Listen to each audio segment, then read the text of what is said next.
l-ikona li talbu qudiem l-kavallieri qabel l-assedju l-kbir u l-kripta li fiha jistrieħu l-ewwel 12 Grammastru. Dan u aktar dalwaqt.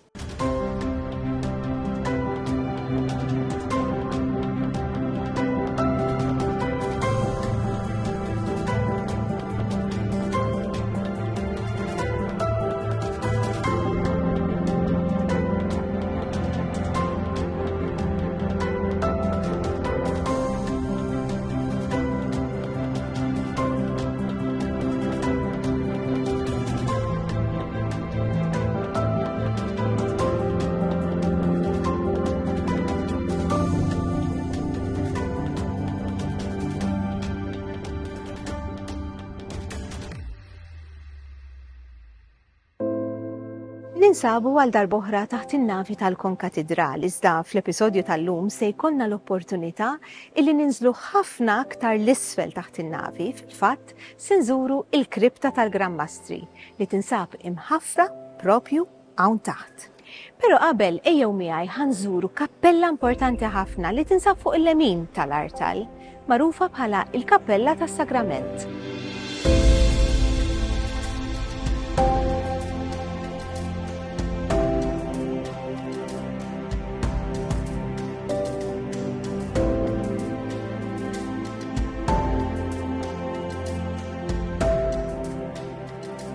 Malli tlestit il-Knisja Konventwali ta' San Ġwan f'din il-kappella l-aktar waħda importanti u viċin tal-artal inġibet l-ikona prezzjuża tal-Madonna ta' Filermos.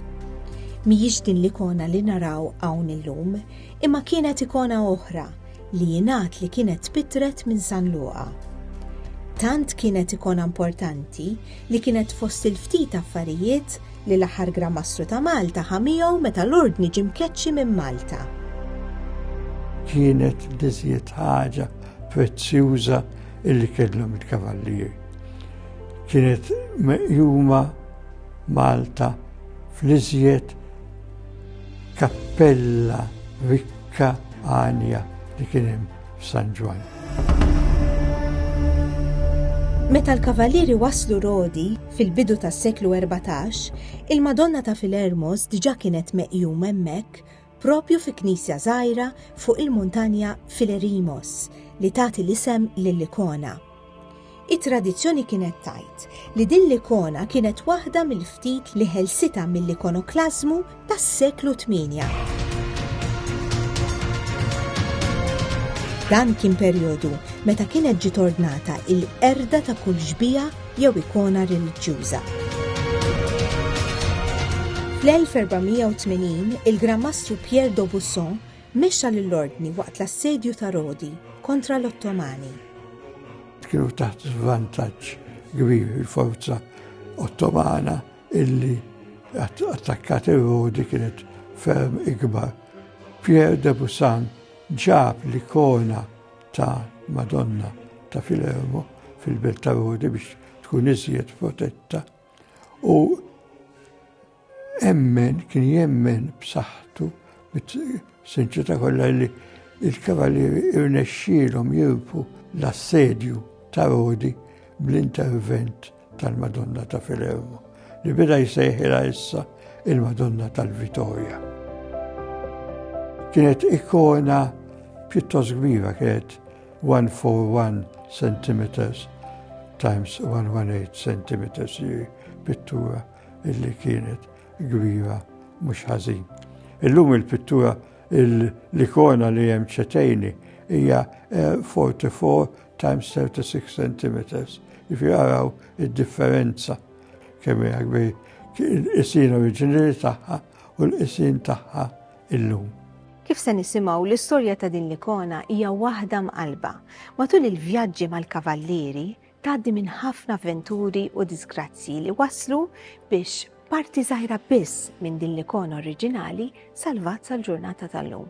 Żgur li ġwara sara kbira fl-assedju ta' wara tal-1522 meta il-kavallieri tilfu l-assedju u kellu jaħallu il-belt ta' Rodi. Hemmhekk l-ikona tal-Madonna ta' Filermo kienet ġiet imqeda mill-Gran Mastru li l-Adam fil-Knisja ta' San Mark biex jipproteġi aħjar. Però l-Knisja di kienet intlaqtet mill-ladu u kien hemm nar. Veru xbija tal-Madonna forsi salvata b'mod mirakolus, però żgur illi kien hemm partijiet minna li soffrew sarat kbar u li ma setawx jiġu irranġati, ma setawx. Allora ġabeda jonqos id-daqs tal-ikona. Il-kavallieri qabbew l-ikona fuq il-karrakka ta' Sant'Anna u ġarrewa magħhom matul is-snin li damu jduru minn belt tal-oħra sakemm waslu Malta. Il-Madonna ta' Filermo ġiet imqiegħda f'kappella speċjali fil-Knisja konventwali ġdida l-Knisja ta' San Lawrenz. Il-Knisja ġiet kompletament maħruqa fil-1532 lejt is-sibt lejt tal-1532, però għandna il-Madonna ta' Filermo salvat, mirakolosament salvat. Il-Madonna ta' Kizburejda il-Madonna tal-Vittoria, għalhekk però żgur salvat parti mill-ikona, mhux l-ikona kollha. Ma jistax ikun il-Knisja kollha tinħaraq u l-ikona ma jiġrila xejn. F'Malta, ir-rebħa tal-assedju l-kbir ukoll ġiet attribwita għall-interċessjoni ta' din l-ikona u fil-fatt l-ewwel bini fil-Belt il-ġdida kien propju il-Knisja tal-Vittoria, l-post speċjali li fiha kellha tieħu posta l-ikona tal-Madonna tal-Vittoria.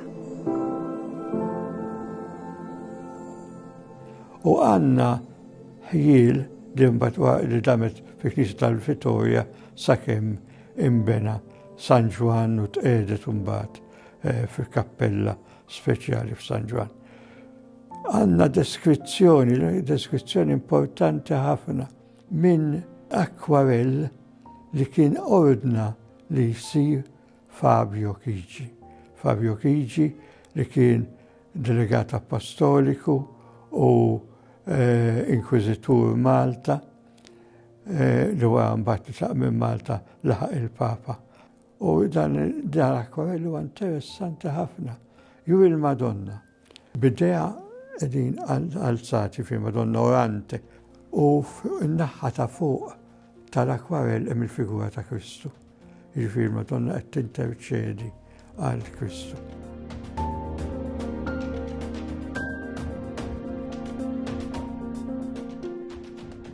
Dettal interessanti li naraw f'din il-kappella huma propju dawn l-infetaħ illi għadhom ikkonservati hawnhekk sal-ġurnata tal-lum. Iżda x'infetaħ huma dawn? Anthony Assa, illi ilu jaħdem fil-Konkatedral ta' San Ġwan għal dan l-aħħar 38 sena, se jgħidilna l-istorja tagħhom.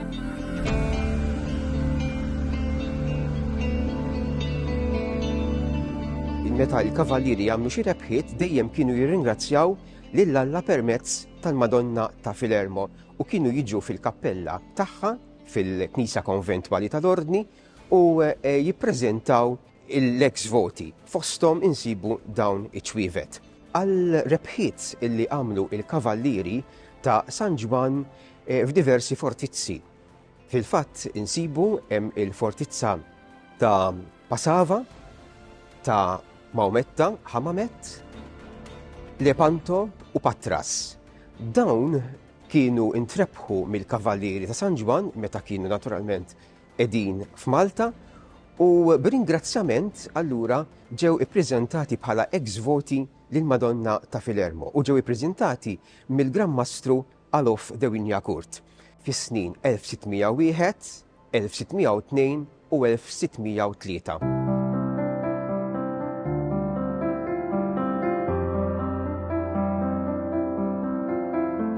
Din il-kappella kienet l-ewwel waħda li ġiet iddekorata qabel il-wasla ta' Mattija Preti f'Malta. Fl-1645, l-iskultur minn Messina Vitale Covati tqabbad jaħdem dan ix-xogħol sabiħ magħmul minn irħam aħmar Taljan li kellu jżejjen il-ħajt ta' wara l-ikona. id-disinn huwa fuq stil pjuttost rinaxximentali, b'differenza mill-kumplament tad-dekorazzjoni tal-konkatedral li wara sar fuq stil barokk. Billi l-ikona tal-Madonna ta' Filermos kienet ġejja minn sfond tal-Kristjaneżmu tal-Vant, din il-grada serviet bħala ikonostasi. Fit-tradizzjoni ortodossa, l-ikonostasi huwa ħajt sħiħ ta' ikoni li jissepara l-parti sagra tal-artal fejn tinżamm l-Ewkaristija mill-parti komuni tan-nava fejn tpoġġi l-kongregazzjoni.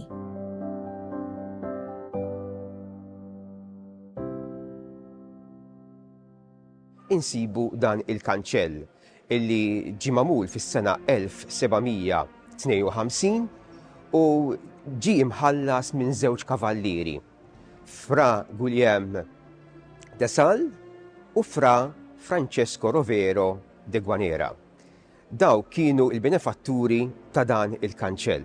Fsar fi żmien il-Gran Mastru Emanuel Pinto de Fonseca, fil-fatt fuq din il-grada insibu 4 armi tal-Ordni ta' San Ġwan, tal-Gran Mastru Emanuel Pinto de Fonseca li kien il-Gran Mastru Renjanti ta' dak iż-żmien u taż-żewġ kavallieri illi kif għad kemm semmejt minn flushom għamlu dan il-kanċell. Huwa kanċell tal-injam miksi bil-fidda stil rokokko u miegħu hemm marbuta leġenda illi fi żmien il-Franċiżi f'Malta dan il-kanċell ġi miżbuħ b'żeba sewda biex ma jinarafx biex ma jittieħedx mill-Franċiżi. Però hija stil tibqa' leġenda m'hemmx dokumentazzjoni dwar din il-leġenda illi minn żmien għal ieħor dejjem tiġi repetuta.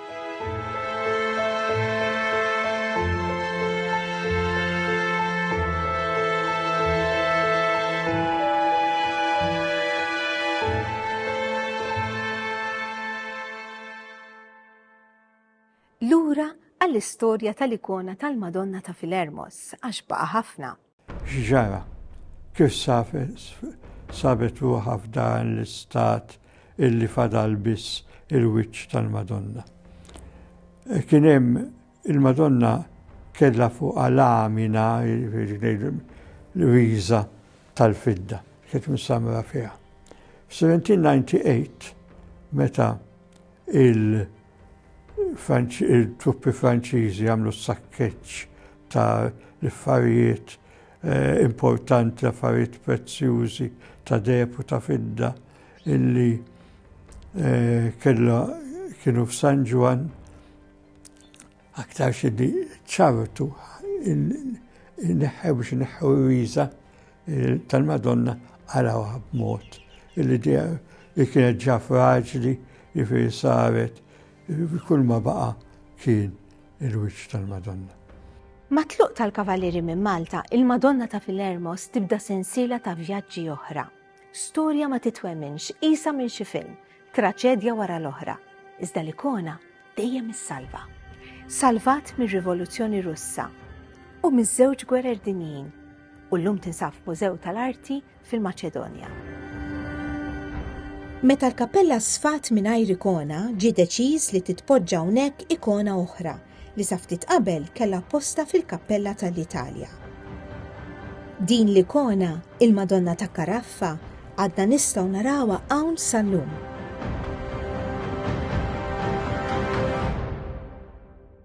Fil-1675 kienet saret weda biex Malta tinħeles mill-pesta u fil-fatt reġgħet inbniet il-Knisja ta' Sarrija fil-Floriana li hija dedikata lill-Immakulata Konċezzjoni u kull sena nhar it-8 ta' Diċembru il-kavallieri kienu jagħmlu purċissjoni b'din ix-xbija devota mill-Knisja Konventwali ġifieri mill-Konkatedral ta' San Ġwan għal Knisja ta' Sarrija u lura. Din baqgħet issir kull sena fit-8 ta' Diċembru u bħala ringrazzjament tal-ħelsien mill-pesta u din il-purċissjoni sa ftit snin ilu kienet għadha ssir, però llum naturalment m'għadix issir, però l-festa tal-Immakulata Konċezzjoni ġew konkatedral issir ġewwa ċelebrazzjonijiet liturġiċi fil-Knisja Konkatedrali.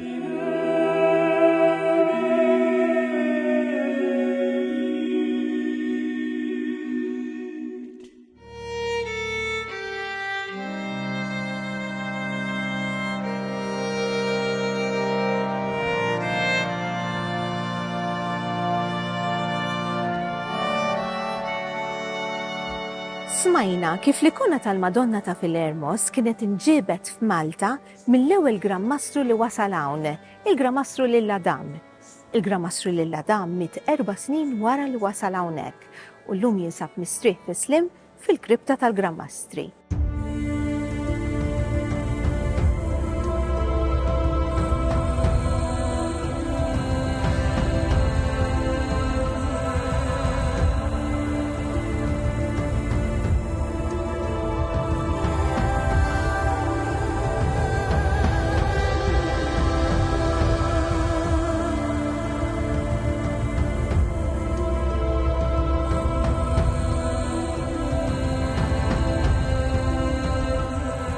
Illum se niksru ftit is-silenzju li għal mijiet ta' snin straħu fih l-ewwel 12 Grammastru li mexxew Malta. Sekli sħaħ gerbu, filwaqt li l-kripta tħallit minsija f'kundizzjonijiet ta' klima xejn favorevoli. Grazzi għall-intervent f'waqtu ta' restawru konservazzjoni, illum nistgħu nerġgħu nżuru l-kripta fil-glorja kollha tagħha. B'rispett mistħoq lil dawn il-mexxejja nobli fosthom il-Grammastru Jean de la Valette, l-eroj li mexxa u rebaħ l-assedju ta' Malta kontra t-Torok.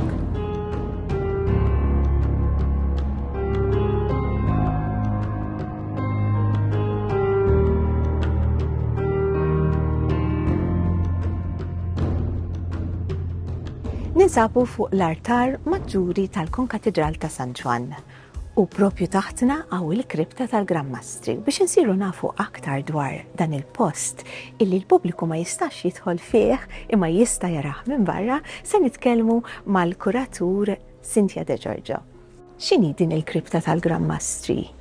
L-ewwel nett wieħed irid imur lura fi żmien u naraw illi dak iż-żmien fl-aħħar snin tal-seklu 16 kienet hemm l-użanza illi ċertu personalitajiet tal-Knisja jindifnu taħt l-art.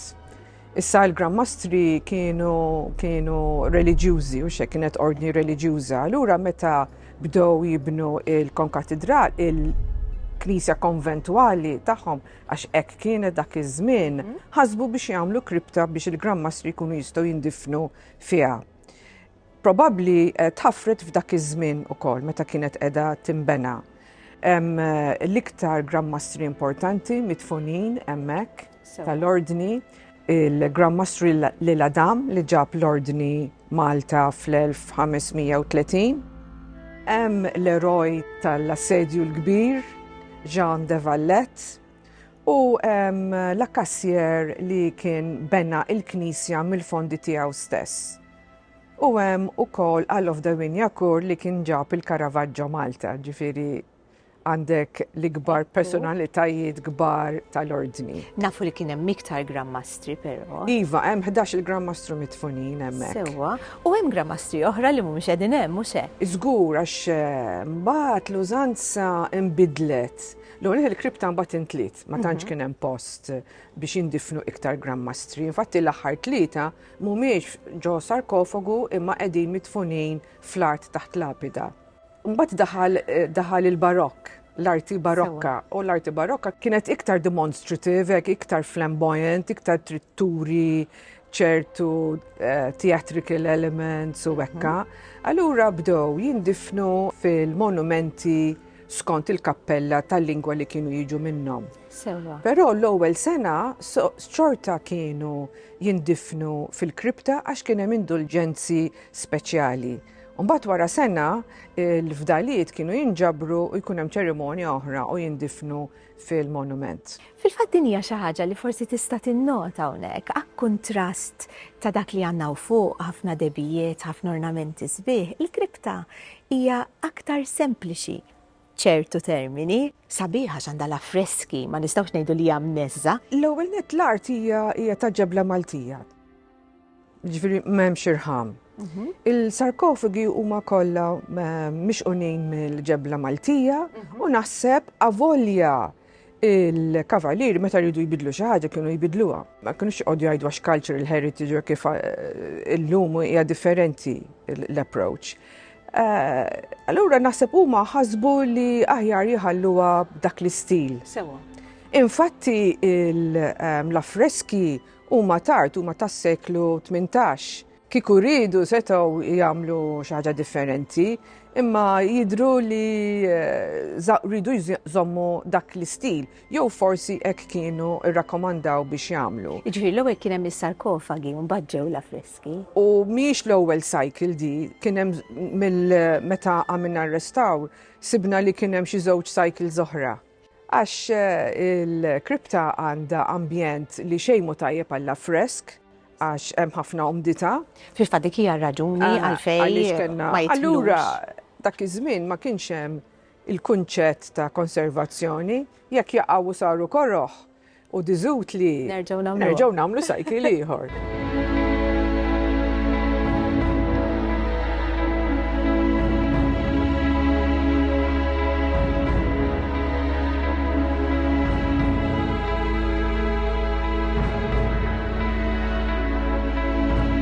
L-affreski tbitru mill-artist Niccolò Nassoni u juru xeni mill-ħolqien tad-dinja u l-istorja ta' Adam u Eva.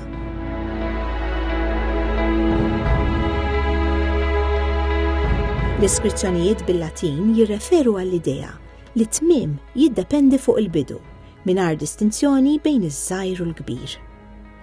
Nassoni jimla s-saqaf b'ħafna elementi dekorattivi u bit-teknika tal-kwadratura ipenġi arkitettura realistika li tagħti l-impressjoni li hija mqabbsa l barra.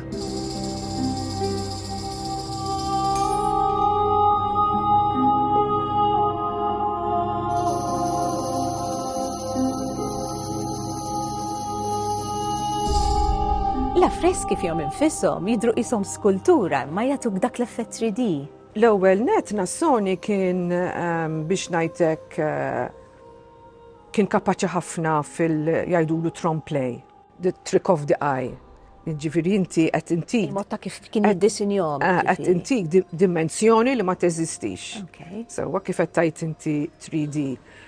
Infatti hu għamel ħafna mid-dekorazzjonijiet li hemm fil-palazz li bħalissa tiġi restawrat u għamel ukoll ħafna 3D effects fil-saqaf. U hawnhekk għamel l-istess ħaġa, infatti il-kripta tidher ħafna ikbar milli fil-fatti u naħseb dak kien l-iskop tiegħu.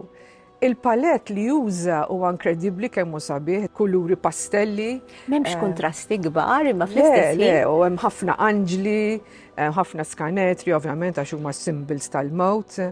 Huwa vera post uniku f'Malta għax għandek cycle sħiħ ta' affreski li għadhom f'kundizzjoni tajba.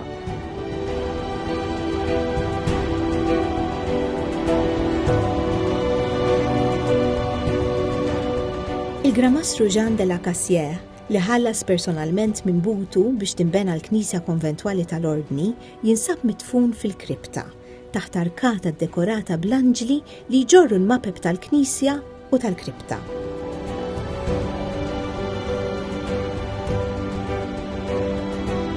Is-sarkofagu tiegħu jidher merfuħ minn 4 ljuni, is-simbolu li jidhru fuq l-arma ta' kuljomu, kif ukoll simboli ta' kuraġġ. Naraw ukoll li ċerti sarkofagi għandhom il-figura tal-Grammastru fuqhom. Għax il-figura sħiħa hija użanza medjevali. Kienu għadhom qegħdin jużaw dik l-idea li jkun hemm il-ġisem kollu skulpit u qishom death masks, jiġifieri ma jidirx bħala bniedem ħaj imma bħala mejjed. Fil-fatt anke kif qegħdin l-idejn tagħhom fis-satta tal-puxek. L-iktar waħda sabiħa kollha sbieħ imma għandha artistiku għal livell artistiku għoli ħafna ta' Lil Adam u anka ta' Verdala.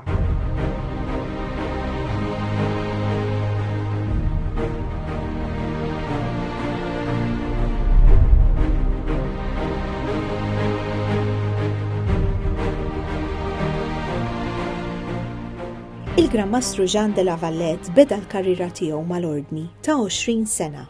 Kien preżenti fl-assedju ta' Rodi u meta l-Ordni tkeċċiet minn hemm. Fl-1541 safa ferud f'battalja navali kontra l-Ottomani. Il-galera tiegħu is-San Giovanni ġiet maħtufa u ġie meħud skjaf għal sena sħiħa. Meta nħeles baqa' jaqdi dmiru bħala wieħed mill-aħjar mexxejja navali ta' dak iż-żmien, sakemm sar Gran Mastru ta' Malta. Il-koll nafu bl-eroiżmu tiegħu li salva lil Malta mill-ħakma tat-Toroq.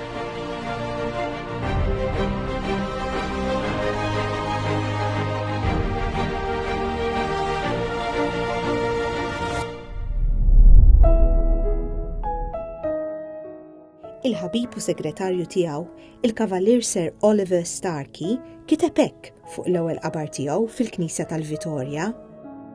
Hawn jinsab midfun Lavallette li jistħoqlu ġieħ għal dejjem.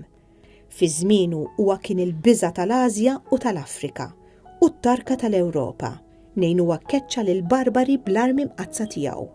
L-ewwel wieħed li ndifen f'din il-belt maħbuba li tagħha kien il-fundatur.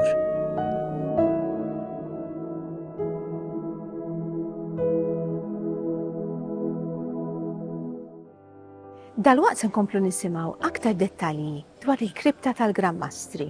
Però laqgħet insemmu l-eroj tal-assedju, tajjeb illi nagħmlu wafqa fejn eroj ieħor importanti.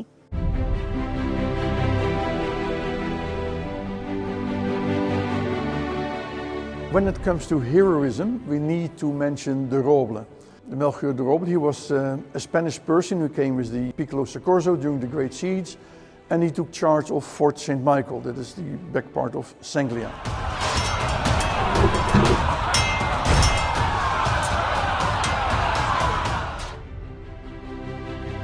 And he made sure that the Ottomans could not take Fort St. Michael. Therefore, on his tombstone, he is portrayed as St. Michael himself coming down on the Ottomans. And it said, for one drop of blood, he saved thousands of others.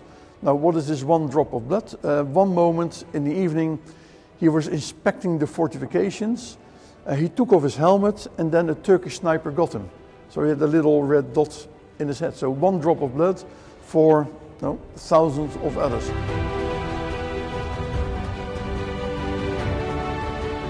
Without him, de Roble, Fort St. Michael would have fallen much early. He was one of those very charismatic leaders, so that's why his tombstone is here in the church. And every 7th of September, just the eve of the commemoration of the freedom of the Ottoman occupation, his grave is blessed. So there is a priest and his grave is blessed. We owe it to him because he helped Malta in surviving the Great Siege.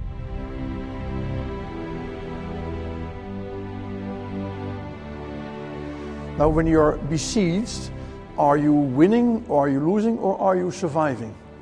And Malta clearly survived the Great Siege, and in the end, it turned into a victory as well.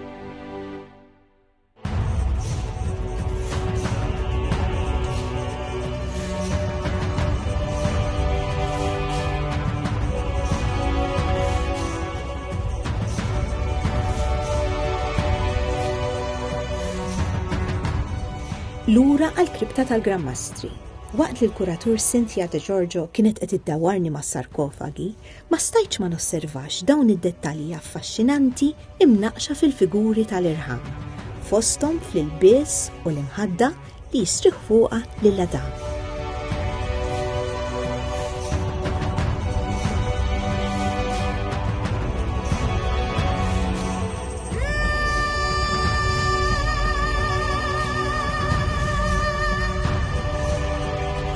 Issa meta miet de Vallette u l-Adam il-Knisja ma kienx lesta. Jiġifieri la Vallette kien indifen fil-Knisja tal-Vitorja, hawnhekk il-belt stess, għax kienet knisja għal-qalbu ħafna, u l-Adam kien midfun fil-Kastel Sant'Angelo. Mbagħad inġabu hawnhekk. Mbagħad meta spiċċat il-Knisja ġabuhom hawnhekk biex ikunu kollha f'daqqa. Meta semmejna l-affreski għatli li l-ambjent li hemm mhux tajjeb għall-affreski, ovvjament għax hemm l-umdità u xek, però issa bir-restaw li sar hemm klima kontrollata. Għax l-affresk huwa teknika li jużaw ħafna fin-Nord. Għax fin-Nord l-ewwel nett m'hemmx l-umdità li għandna hawnhekk. Fit-tramuntana tal-Ewropa qed ngħidu. Fit-tramuntana tal-Ewropa. Isu minn Ruma l fuq iktar li ssibhom. Il-materjal li jibnu bih huwa tal-bricks. Okay. Mhux il-ġebla Maltija qisha sponza. Hi stess tixrob l-umdità mill-art u anke l-umdità mill-ambjent. Il-bricks ma jagħmlux hekk. Allura il-longevity tagħhom fin-nord huwa ħafna iktar twil. U l-affresk huwa metodu li inti l-ewwel tagħmel layer ta' plaster intonako u kif ikun għadu mxarrab tpenġi fuqu bil-medium tal-ilma watercolors jiġifieri. U waqt li jkun qed jinxef il-pigment li jkun hemm fl-ilma jinxtorob u jisir parti waħda mill-intoniko. Għalhekk jiġifieri jekk inti jkollok l-ambjent tajjeb, dawna jiservu mijiet u mijiet ta' snin. Malta mhux il-problema mhux tal-intoniko jew tat-teknika li juża, il-problema hija il-support huwa tal-ġebla Maltija, ta' sedimentary rock, jkun hemm dak il-ċertu umdità, fil-fatt mhux l-umdità li jagħmel l-ħsara imma il-melħ li hemm fl-ilma. Għax inti għandek il-staġjonijiet differenti, palissa huwa kiesaħ u wumdu. Issa kif jibda ġej Ġunju, Lulju, l-ambjent jinbidel, jibda jkun iktar niexef. Allura l-ilma li hemm fl-ewwel ċentimetri tal-ġebla tibda tinxef u l-molecules tal-mel huma akbar meta jkunu nixfin milli jkunu imxarbin. Allura daw jiġu fuq il-quċċata, fuq is-surface u jibda jaqsam. Fej jisib jibda jaqsam u jibda jifarfar. Infatti, ħafna nies li jgħixu jew fil-farmhouses jew hekk jafu dal-fenomenu li kif jiġi Mejju, Ġunju jibda jitfarfar il-ħajt. Huwa l-istess fenomenu. Ovvjament, ġodar tista' terġa' tkaħħal jew tirranġa. Hawnhekk jekk jaqa' ħadd titlef l-affresk.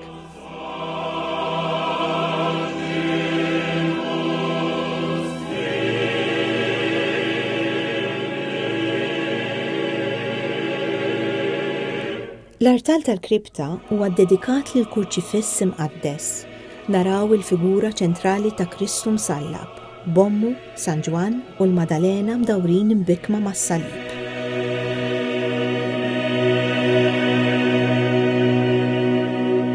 Marbuta ma' dan l-artal kien hemm indulġenza speċjali maħruġa mill-Papa Gregorju 13 għall-irwieħ tal-Purgatorju.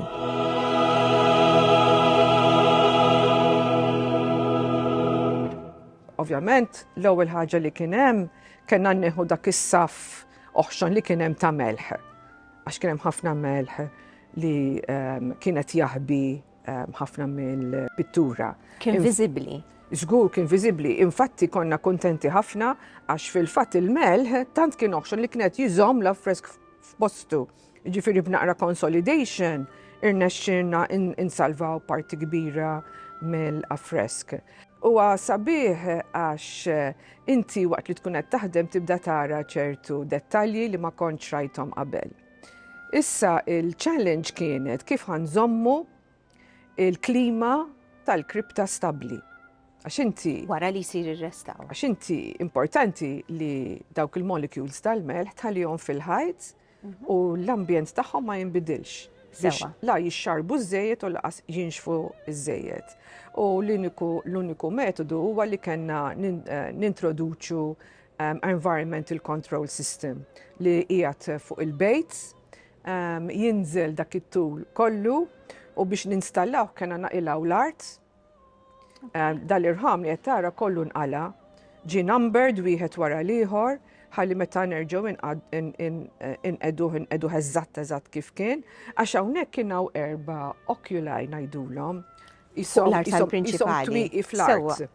U l-ducts jinżlu taħt l-irħam u jinżlu ġo dawn l-4 oculi. Ġifieri imnalla kien hemm huma x'kieku ma kienx hemm huma ma naħsibx li kien hemm soluzzjoni oħra. Ħlief toqgħod il-ħin kollu tagħmel il-manteniment li xorta għandu bżonn manteniment, ġifieri.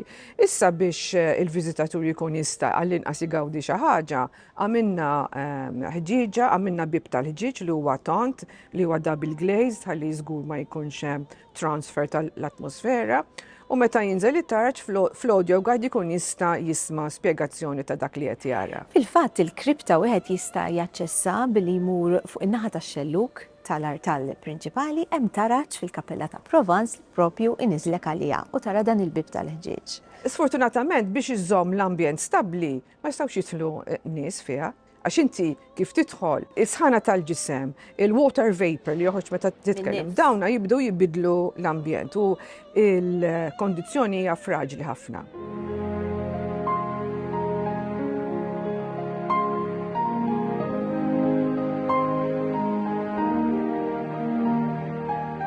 Illum il-kripta hija magħmra b'sistema ta' dawl LED li ma jagħmilx ħsara u sistema li żżomm il-klima taħt kontroll is-sena kollha.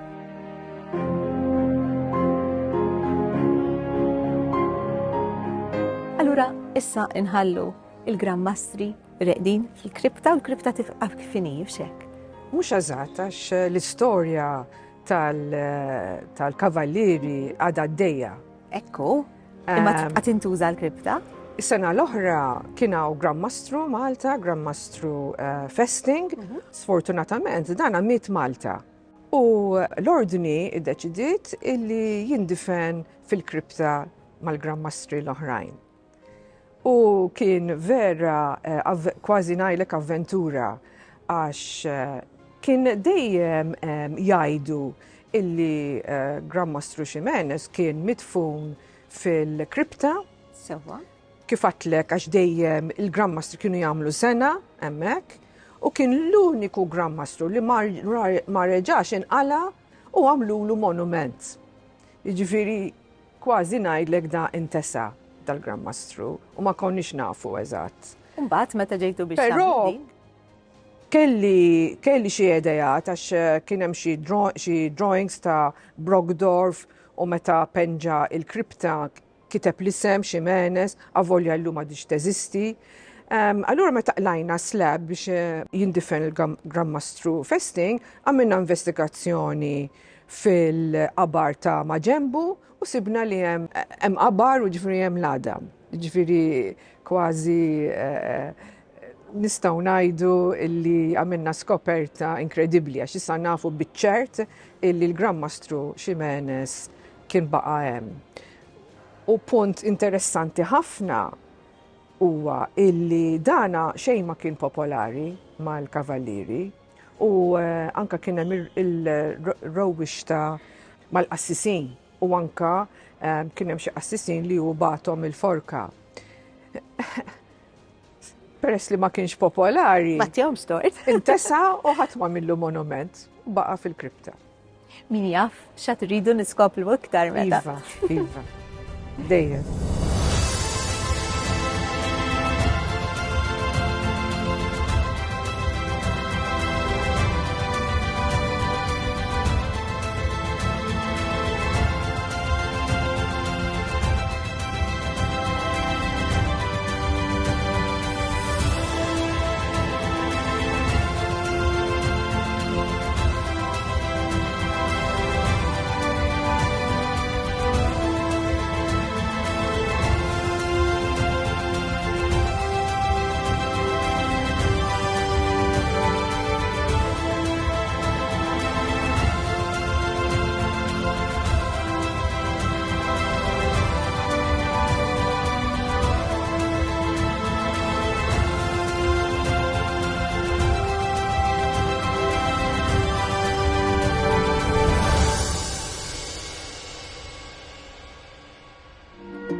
Fl-episodju li jmiss se nitkellmu dwar monumenti li jfakru lil Gran Mastri, din id-darba taħt in-navi fil-kappelli tal-katedral.